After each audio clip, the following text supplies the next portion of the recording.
पूजा बिना माँ की बेटी थी। जब से पूजा की सौतेली माँ आई थी, तब से उसका जीना हराम हो रखा था।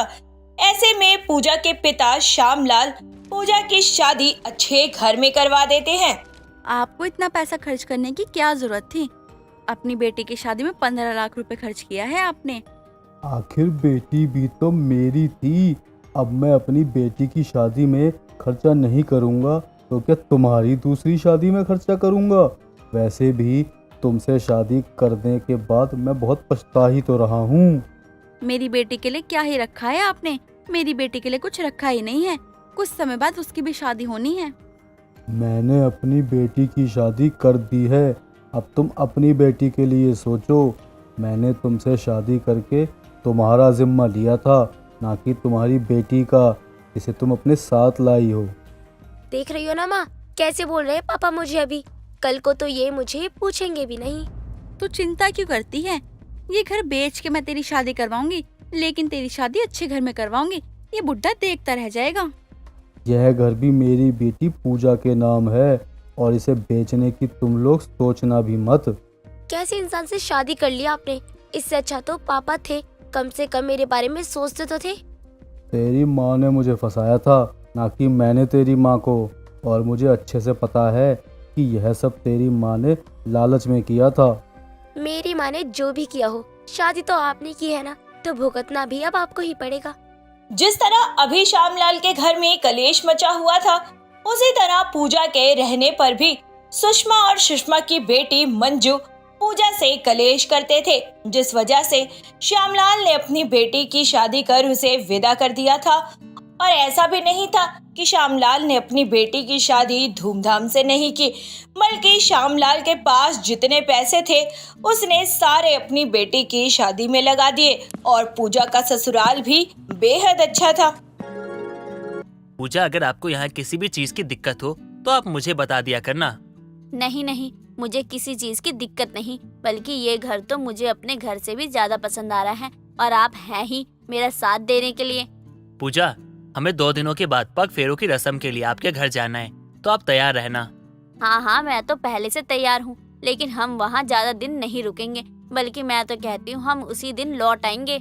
तुम्हारी सौतेली माँ और सौतेली बहन वहाँ पर है, इसलिए तुम ऐसा कह रही हो ना? ऐसा नहीं है, लेकिन उनका व्यवहार कुछ अच्छा नहीं है। मुझे अगर वो कुछ कहती हैं तो कोई बात नहीं, लेकिन अगर आपको उन्होंने कुछ भी कहा तो मुझे बहुत बुरा लगेगा। कोई बात नहीं, मुझे उनकी बातों का बुरा नहीं लगेगा। अब तुमने बता ही दिया है तो अब तो बिल्कुल भी नहीं लगेगा। पूजा के ससुराल में अच्छे दिन बीत रहे थे। एक रोज श्यामलाल अपनी बेटी को फोन करता है। कैसी है पूजा बेटी? वहाँ सब कैसे हैं? और दामाद जी ठीक तो है ना? तुझे वहाँ किसी चीज की दिक्कत परेशानी तो नहीं हो रही ना? बिल्कुल भी नहीं पिताजी, यहाँ सब बहुत अच्छे हैं, और दिवाकर जी तो मेरा बहुत ध्यान रखते हैं। हम जल्द ही पग फेरे की रस्म पूरी करने आएंगे। अब बाप बेटी को फोन पर बात करते हुए सुषमा सुन लेती है। अब फोन काटने के बाद सुषमा अपने पति श्यामलाल को ताना देती है और बोलती है, क्या बात है, बड़ी बेटी लगा रखी है। अगर बड़ी बेटी इतनी ही प्यारी है तो उसका ब्याह ही नहीं करना चाहिए था ना? तुम्हारी जुबान कुछ ज्यादा ही लंबी हो गई है। अपनी बातों को सोच समझ कर बोला करो। ऐसे ही समय बीत रहा था और पूजा अपने ससुराल में खुश थी। सुषमा यहाँ अपने घर में लड़ झगड़ कर खुश थी।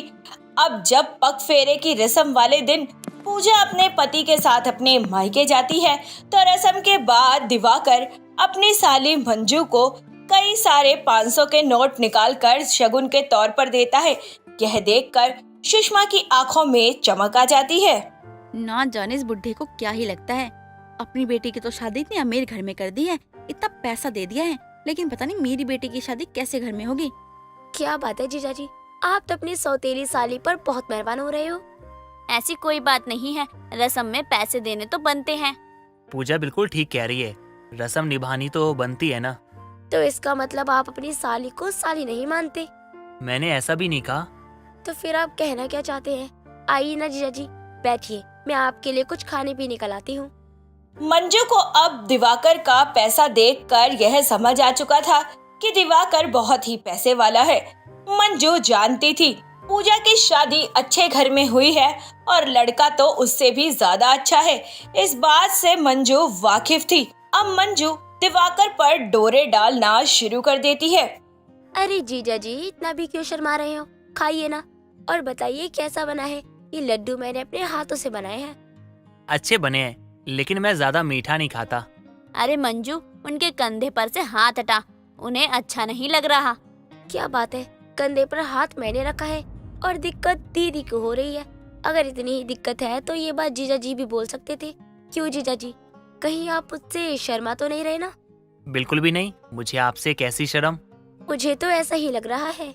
रस्म तो पूरी हो चुकी है, अब हमें चलना चाहिए। घर जाते जाते शाम भी हो जाएगी। हाँ हाँ पिताजी, हम निकलते हैं, जल्द ही फिर मुलाकात होगी। अपना ध्यान रखना, और किसी चीज की दिक्कत हो तो तेरा बाप अभी जिंदा है। और तेरी माँ भी। ना जाने लोग सौतेली माँ को अपनी सगी माँ जितना प्यार क्यों नहीं कर पाते हैं।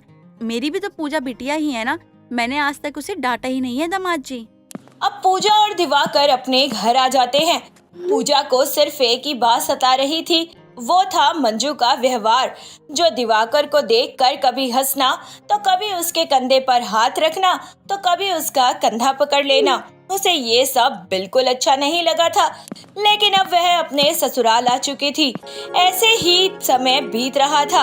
एक रोज अचानक मंजू पूजा के घर यानी कि उसके ससुराल आ धमकती है। अरे मंजू, तू यहाँ, तेरा यहाँ कैसे आना हुआ? मेरा तेरे बिना मन नहीं लग रहा था, तो मैंने भी सोचा क्यों ना मैं तुझसे मिल लूं। और जीजा जी कहाँ हैं? वो कहीं नजर नहीं आ रहे। मंजू इतना कहती है कि तभी दिवाकर उसके सामने आ जाता है। अब सामान नीचे पटक मंजू कसकर दिवाकर के गले लग जाती है। यह सब पूजा को अच्छा नहीं लगता और यूं अचानक उसे मंजू का घर आना तो और भी ज्यादा अजीब लगता है। अच्छा, मेरी याद आ रही थी तो मुझसे मिलने चली आई। अच्छी बात है, थोड़ा आराम कर ले, फिर मैं तुझे घर छुड़वा दूंगी। घर जाने के लिए कौन आया है? मैं तो यहाँ 1-2 महीने रह कर ही जाऊंगी। लेकिन क्यों? मेरा मतलब है इतने दिन क्यों? अरे कोई बात नहीं, मंजू का अगर रहने का मन है तो वो रह सकती है। हमारा घर कितना बड़ा है, उसे किसी भी चीज की दिक्कत नहीं होगी। जीजा जी, आप कितने अच्छे हो। दीदी को समझाइए ना। मुझे तो ऐसा लगता है उन्हें मुझे यहाँ देखकर अच्छा नहीं लगा।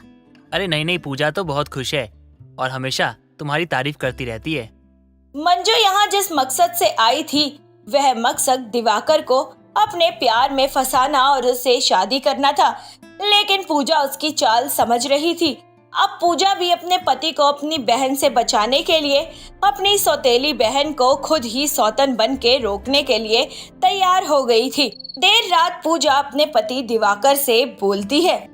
आप मुझसे कितना प्यार करते हैं, मुझे आपसे कुछ मांगना है। तुम मेरी पत्नी हो, मैं तुमसे बहुत प्यार करता हूँ। कहो तुम्हें क्या चाहिए। वैसे मेरे ख्याल से आज तक कभी किसी चीज की दिक्कत तो नहीं होने दी मैंने। मुझे आप घूमने ले चलिए, हम हनीमून पर नहीं गए हैं। तुम कैसी बात कर रही हो? घर में मंजू आई है और तुम कह रही हो कि हनीमून पे चलते हैं। उसे कितना बुरा लगेगा। ये मैंने पहले से सोच रखा था। अगर आप हनीमून पर नहीं जाना चाहते हैं तो ठीक है, मुझसे बात मत कीजिए आप। अच्छा ठीक है, मैं कल ही ना हनीमून की टिकट बुक करवाता हूँ। हम जल्दी हनीमून पर निकल जाएंगे। अब तो खुश हो ना? यहाँ मंजू दिवाकर को अपने प्यार के जाल में फंसाने की साजिश रच रही थी। वहीं दूसरी तरफ पूजा बड़ी होशियारी के साथ अपने पति को मनाकर हनीमून के लिए निकल जाती है और मंजू को हार कर अपने घर वापस लौटना पड़ता है। वरना मंजू जिस मकसद से उसके ससुराल में आई थी उस मकसद को पूरा करने के लिए वह कुछ भी कर सकती थी और ये बात पूजा बहुत अच्छे से जानती थी। विभा अपने घर के बाहर झाड़ू लगा रही थी, तभी उसकी पड़ोस में रहने वाली कांता आती है। अरे ओ गूंगी की बहू, तेरा ना बहुत हो रहा है। हमेशा का ही है, झाड़ू लगाकर कूड़ा मेरे घर के आगे छोड़ देती है। तेरी सास तो गूंगी है, मैं तुझे भी गूंगी कर दूंगी, सुधर जा तू। आंटी जी, मेरी सास गूंगी है, इसका मतलब ये नहीं कि मैं भी गूंगी हूँ।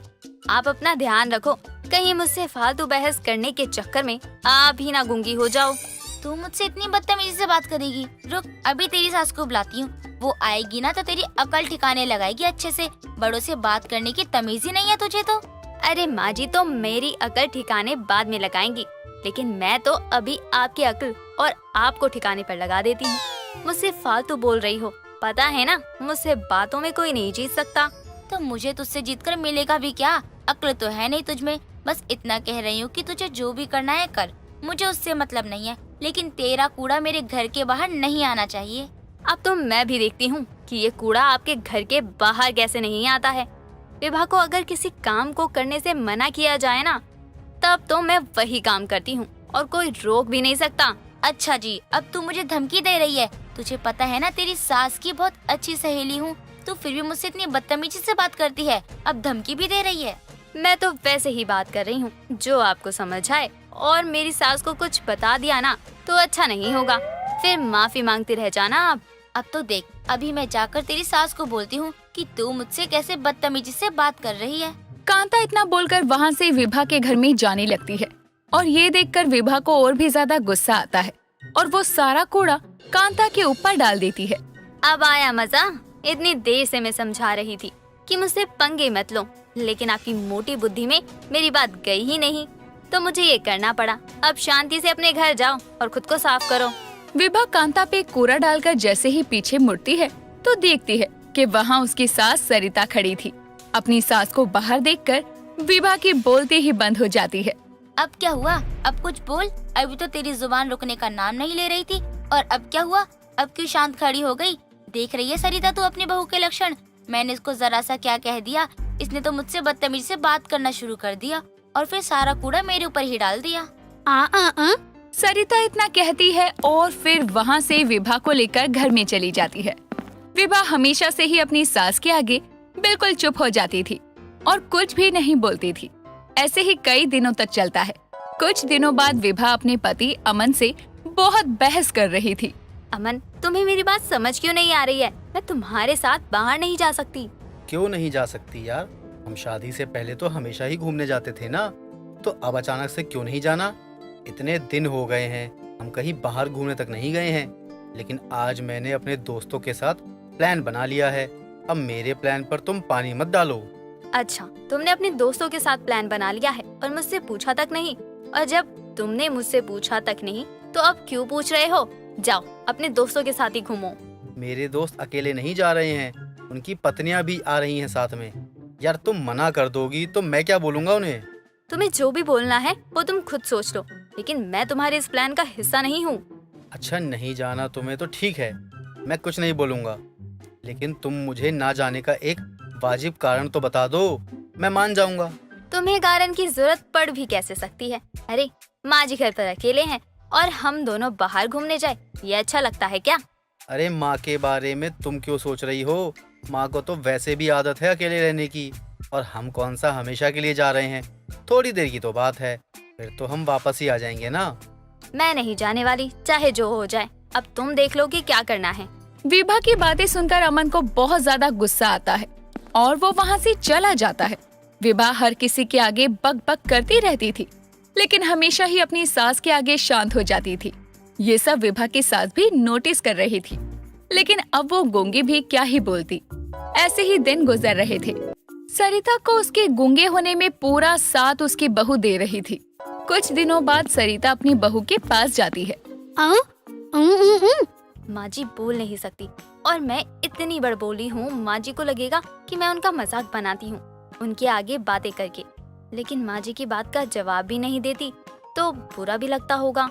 माँ जी जैसे तैसे कोशिश करके मुझसे अपनी बात करती हैं। विभा को अपनी सास की बात समझ तो आती है, लेकिन वो अपनी सास की बातों का जवाब नहीं देती और रसोई से खाना लेकर अपनी सास को दे देती है।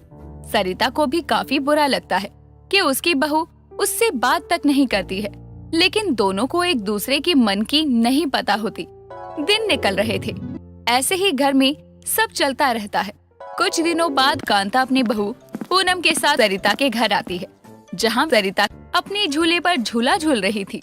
अरे माँ जी, जरा सरिता आंटी का झूला तो देखो, कितना अच्छा लग रहा है। आपको पता है माँ जी, मेरा भी बहुत मन था कि हमारे घर में भी कोई झूला होता जिस पर मैं झूलती रहती। तो इसमें कौन सी बड़ी बात है, झूला ही तो है। अरे वो तो सरिता तुझे यूं ही हंसते हुए दे देगी। सरिता को बहुत लगाव है ना मुझसे, इसीलिए वो मना नहीं करेगी तुझे देने से। क्यों सरिता?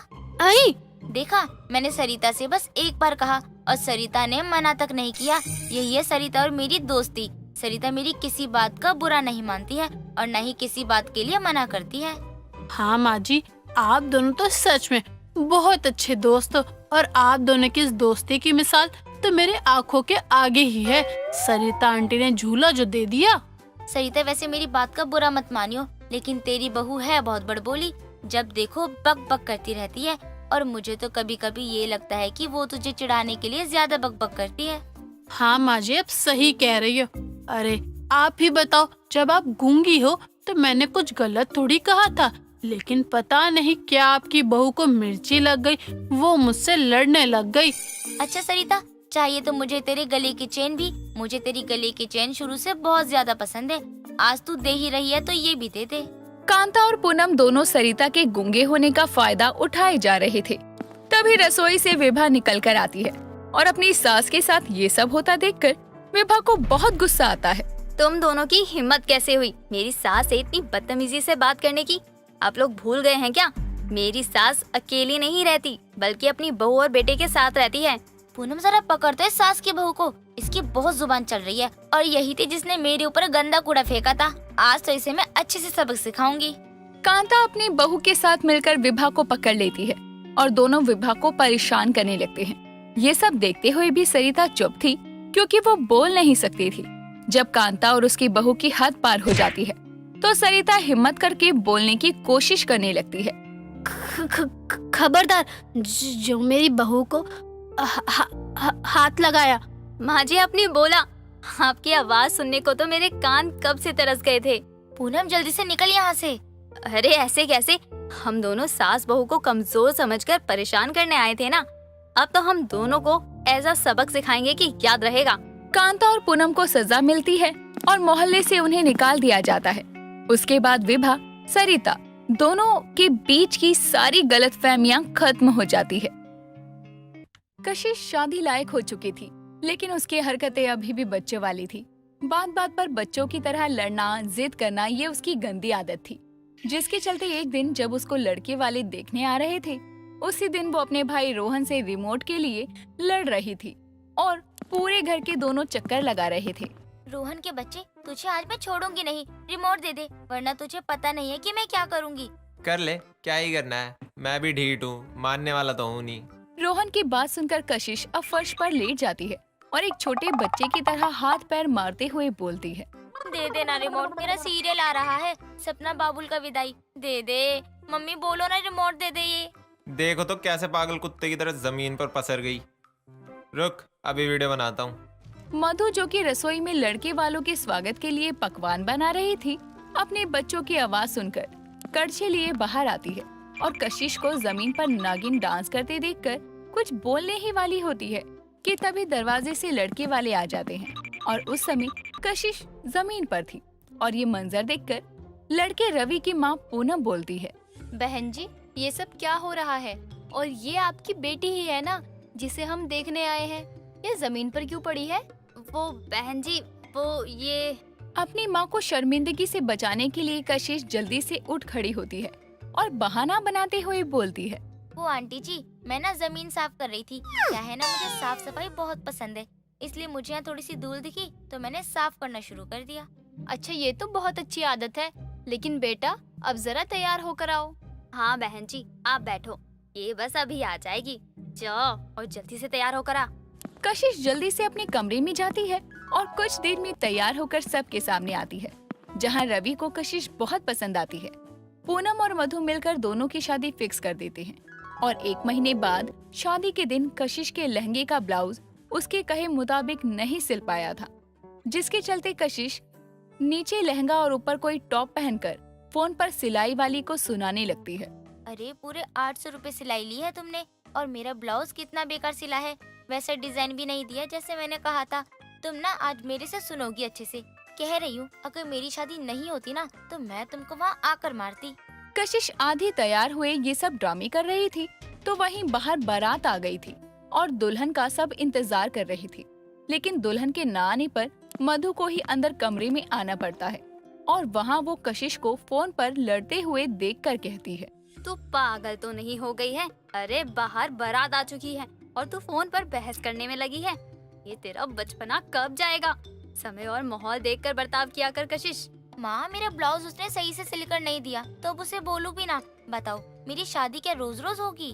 हाँ पता है, रोज रोज नहीं होगी, इसलिए समय की नजाकत को समझ और अपना ये लड़कपना छोड़कर जो है जैसा है पहनकर तैयार हो जा।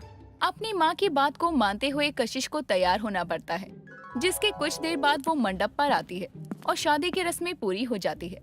विदा होकर वो अपने ससुराल आकर जब गृह प्रवेश हो रहा था, तभी सिर्फ आरती उतारकर गृह प्रवेश कराने के चलते कशिश दरवाजे पर खड़ी होकर अपनी सास को कहती है, माँ जी ये क्या, बस आरती उतारोगी? अरे वो परात में लाल पानी लेकर आओ ना, मुझे अपने पैरों की छाप बनाते हुए घर में आना है। बहू वो सब हमारे में नहीं होता, तू इस कलश को गिरा के अंदर आ जा। माँ जी मुझे नहीं पता आपके यहाँ ये होती है या नहीं, लेकिन मुझे ये करने का मन है, तो आपको मेरी खुशी के लिए इतना तो करना ही चाहिए, वरना मैं अंदर नहीं आऊंगी। ये कैसा लड़कपना है कशिश जी, आप बच्ची थोड़ी हो, अरे जिद क्यों कर रही हो, चलिए ना अंदर। रवि की बात सुनकर कशिश दरवाजे पर ही बैठ जाती है और बोलती है, ठीक है फिर मैं भी इस घर में अंदर लाल पानी में पैर डाल कर ही आऊंगी, वरना यहीं बैठी रहूंगी। कशिश का ऐसा लड़कपन देखकर पूनम और रवि हैरान हो जाते हैं, लेकिन उस समय पूनम अपनी बहू की इस जिद को पूरा करते हुए आरती की परात ले आती है और उसके बाद कशिश अपनी ससुराल में कदम रखती है। लेकिन उसके बचपने का अनुमान पूनम और रवि को लग चुका था। अब शादी के बाद कशिश अपनी जिम्मेदारियां तो संभालती है, लेकिन एक शाम वो रवि के साथ मार्केट जाती है, जहां उसे एक सूट बहुत पसंद आता है और वो उसे लेने जा ही रहे थे कि तभी एक औरत उस सूट को ले लेती है। मैडम ये सूट मुझे पसंद है और मैं लेने जा रही थी, इतने में आपने उठा लिया। देखिए अब तो मैंने ले लिया, आप एक काम करिए, दुकान वाले को बोल दीजिए दूसरा दे देगा आपको। ऐसा ही? ऐसा है तो आप दूसरा ले लीजिए, मुझे यही लेना है, इसलिए इसे छोड़ दीजिए। अरे आप तो लड़ने को आ गई।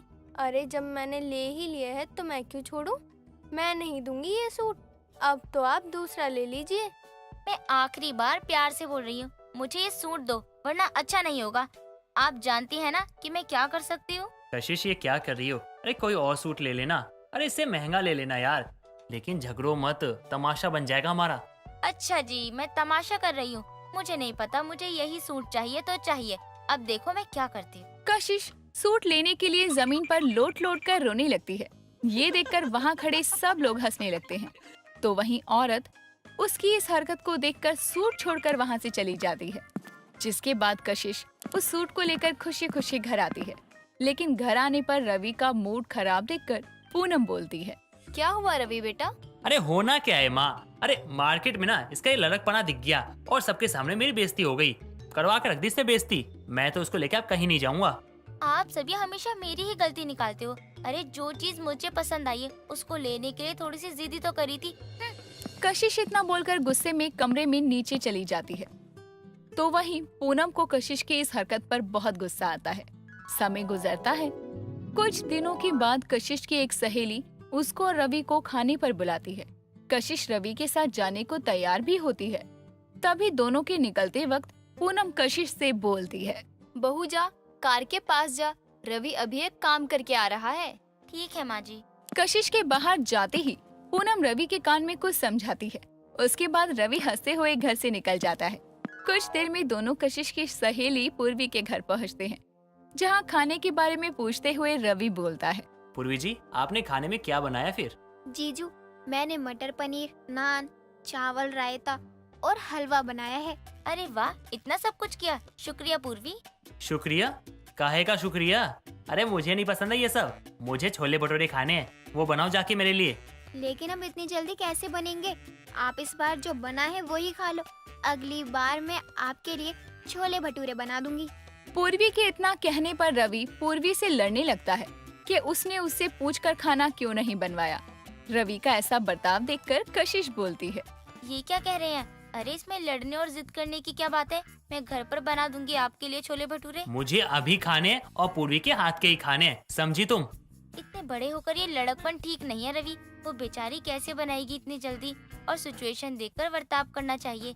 एक तो उस बेचारी ने हमें खाने पर बुलाया है और उस पर आपका ऐसा बर्ताव कैसा लगेगा इसे? तुम्हारा ऐसा बर्ताव जो हमारे साथ तुम करती हो, तुमने सोचा हमें कैसा लगता होगा? अरे शादी वाले दिन तुम्हारे ब्लाउज के कारण तुमने बारातियों को कितना वेट करवाया, तुम्हें क्या लगता है हमें नहीं पता है? हमें सब पता है। गृह प्रवेश के वक्त जो तुमने इतना बड़ा ड्रामा किया और वो मार्केट में हमें जो शर्मिंदा करवाया, सब तो ठीक था, लेकिन तुम्हारा ये बर्ताव ये बहुत गलत है। पूर्वी समझ जाती है कि रवि ने ऐसा बर्ताव क्यों किया और वो भी फिर कशिश को समझाती है, जिसके बाद कशिश को अपनी गलती आखिरकार समझ आती है और वो रवि से माफी मांगती है। साथ ही घर आकर वो अपनी सास पूनम से भी माफी मांगती है। अनुराधा अपने देवर के लिए खूबसूरत लड़की की तलाश में थी। ऐसे ही एक दिन कमला अनुराधा की पड़ोसन उसके घर आती है, वो भी देव का रिश्ता लेकर। घर के सभी लोगों के साथ कमला भी चाय की चुस्की लेते हुए कहती है, देखो उषा जी, मैंने आज तक जितने भी आपके बेटे के लिए रिश्ते बताए हैं ना, वो सारे आपकी बड़ी बहू देखकर मना कर देती है।